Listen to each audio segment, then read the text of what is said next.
What is up, everyone? It is coming to the end of March at the time of recording this video, which means we're coming into the spring, and shortly after that is our peak leasing season. Well, not necessarily leasing season, it's just lease expiration season, which generally coincides with leasing season because a lot of those tenants will move. A lot of them, however, are going to want to stick around and renew their lease. And what does that mean for you as far as negotiating terms on that next lease? The main consideration is going to be what price should we offer to the tenant. Um, the easiest thing to do is just keep the rent the same. Right? And I know, unfortunately, there's a lot of landlords that they just do that. I understand it's less work. It's less work to not do a whole lease. I mean, we like to do full lease agreements. That's not really the topic of this video, but we're going to talk about rent increases specifically. But certainly, it takes a little extra effort to do that. But let's not forget that in most cases, you're going to have fiduciary obligation to that owner, depending on what your management agreement says. But I know most property managers are general agents. They have a fiduciary to the owner, and you should be always thinking about what is best for the owner. Certainly, it's more work for us to do a rent analysis and negotiate with tenants and possibly haggle over price, but that's to the benefit of the owner. So the next question is, how much should you raise the rent? All right, if you have a good tenant in place, you certainly don't want to incentivize them out the door, but you have to help the tenant understand that when the owner wants to do a rent increase, assuming it's a nominal increase, it's not just because you're trying to pad the pockets of the owner. We're in an economy now, and historically, where values go up. There's always going to be some level of inflation, some years more, some years less. But the owner's carrying costs are going to increase year over year in almost every case. Their property taxes are going to go up substantially if you're in an appreciating market like we have been over 2021, 2022. And those increased property taxes is a higher mortgage payment for the owner because they're having to cover those costs in addition to their principal and interest. Along with the property taxes is homeowners insurance. As the cost of materials go up to rebuild a house, and post-COVID, I mean, the lumber prices went through the roof, and every other material, every appliances were on back order, so supply and demand dictated higher prices on those. So when an insurance company is running their estimations on how much it's going to cost to rebuild a property, those costs have substantially gone up. And even non-COVID, they go up every year, steadily. And that's going to result in higher homeowner insurance premiums for your owner. If your property is located in a homeowner association, same thing. Their costs are going up. Their payroll costs go up. Their regulatory costs go up. Their software fees that they are subscribing to increase. So those HOA dues are going to increase along with it. So these are just a few of the costs that landlords get hit with, and there's others. But you have to make your tenants understand, if they push back on a rent increase, that it's in order to ensure that the owner is incentivized to continue providing them a roof over their head. If that property is losing money steadily every year, the owner will just sell the asset and move those funds somewhere else. And I can tell you, most tenants are reasonable. When you explain it and you frame it like that, they're going to be fine with it. Now, when you're talking to your owners and you're trying to, the flip side, you have to help them understand the tenant's perspective. Now, there is a difference in the market price for the property if it were to be advertised to new tenants, and the renewal market price. If you're going for new tenants, we will always max out that advertised price on whatever we feel the true market value is at that time. If you've had a good tenant in place, though, for a few years, generally their price increases probably have not taken or kept up with pace with the actual market value. And that's fine.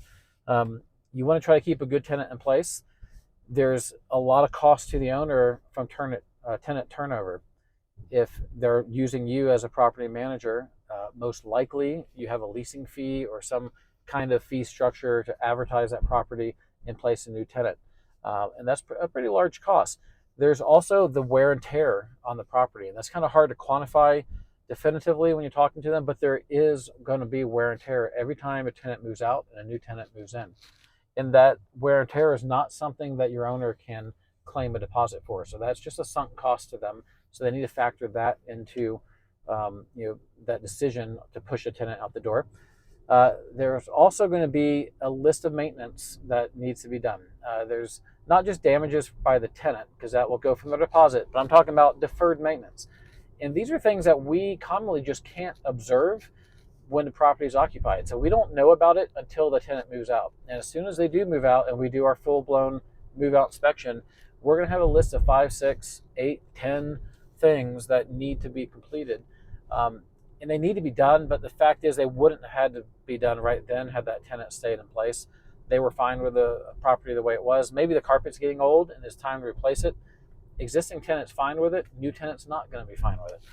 So those are all expenses. So when you recommend a $50 increase, which gives them $600 more a year, and they say, no, I want a $200 increase, which gives them $2,400 more a year.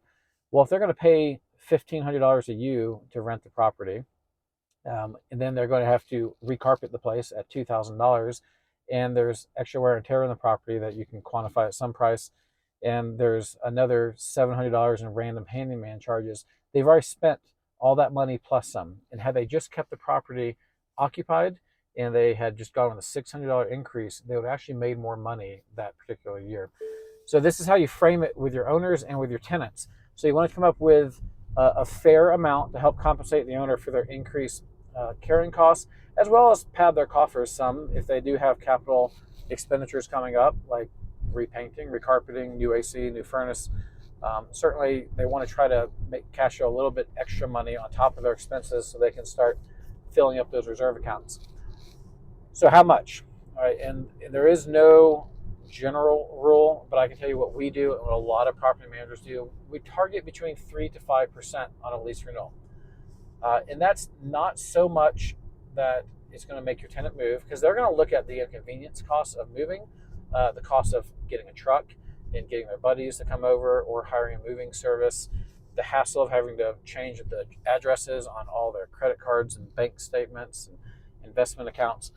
So when they're looking at that cost, both actual and and subjective, they're going to decide, it might be easier just to pay that 3 or 5% rent increase. If you make it a 10% or 15% increase, you can almost guarantee they're going to go shopping and they're going to look for a new property. And it might be that they still end up staying, but that's going to be a pretty big gamble. And if the owner's okay with that, then go ahead and do it. But you should be informing this. Our job as their fiduciaries, inform them of the full picture, because guys, I'm telling you, they don't usually know, unless they're experienced investors or landlords. They generally do not understand what's best for them. A lot of this is very counterintuitive. So you need to be explaining to them, have you considered the fact that you're going to have to pay me to re-rent it? Have you considered that last year when these tenants moved in, I told you we probably need to recarpet. If they stay, you don't need to recarpet. But if they move, you got to come up with the money to recarpet. Have you considered the fact that you're going to have a vacancy, potentially have a vacancy, and someone might vandalize your property? So now you have those expenses, or potentially an insurance claim.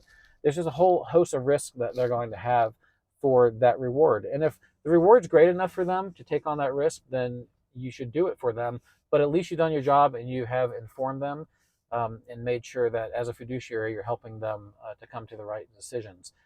In most cases, though, I can tell you, once you explain all the negatives of a substantial rent increase, on a good tenant, that they're probably going to realize that it would be more advantageous to do a nominal increase, help cover their increased costs, maybe get a little bit extra for reserves, and keep that tenant there as long as possible. Now, if you have a bad tenant, a whole nother situation, you'll probably just non-renew them. But I've had some to where we're like, we could take it or leave it. We don't necessarily care if they stay, but we don't really want them to stay. So in that case, sure, jack the rent price up. And if they stay, the owner makes more money. If they move, oh well, you were going to make them move anyways with a non-renewal. But I'm just talking about here, when you got a good quality tenant in place, you got to look at it at both sides, make both parties understand what the motivations are for the increase. That's what negotiations are all about. If you're not charging a lease renewal fee, you absolutely should be, because to do this and not resent it, you're going to need to be compensated for that extra time. It's very time consuming for you to do a rent analysis, a proper rent analysis. I'm not just talking about thumb in the wind, but I'm talking about where you actually investigate some comps and you let your owner know this is what price we should do it, should renew them at. When you are having to discuss with a tenant why you're having to increase the rent, when you're having to justify to the landlord why you're not increasing it so much, the paperwork, we do a full-blown lease on renewals. We don't just do a one-page extension. I don't like one-page extensions. I know they're valid in most states, but we do update our lease periodically. And I don't want any ambiguity. I like a nice, fully signed lease. So that takes time, and you can easily justify this to your owner. You can justify a fee of some amount. And I won't discuss fees because that gets into illegal territory, but you can kind of look around and get an idea of what most property managers are paying for that, and determine for yourself how much your time is worth it to you to put that level of work in to want to work for your owner. I tell the owners that the rent increase I'm going to get you is going to probably be 3 or 4 times the amount of my nominal lease renewal fee. So those are just some things for you to consider when you're coming to lease renewal time. How many of your tenants are going to renew? That's really going to be market determined, as well as the rent price and things like that. During COVID, we saw extremely high lease renewal rates because people did not want to buy properties. It was too uncertain. So we saw north of 80% renewal. Historically, we've been around 60-ish% on lease renewals. So just think about all this when you're renewing those leases, and hopefully this will help you be looked at as like a trusted advisor by your owners. And that's what we want to be. You don't want to just be a property manager. You want to be a real estate investment advisor, and that is part of your job. So guys, if you found this video to be helpful, do me a favor. Down there at the bottom, there should be a little thumbs up button. It tells Google that I'm doing something valuable for you. So I would really appreciate you hitting that. I don't charge for these videos. I'm not planning to charge for this kind of content. So I just like helping out property managers. I had a lot of property managers help me in the beginning, so I'm trying to give a little bit back. You can help other property managers by helping them find my videos. So hit that thumbs up and have a fantastic day.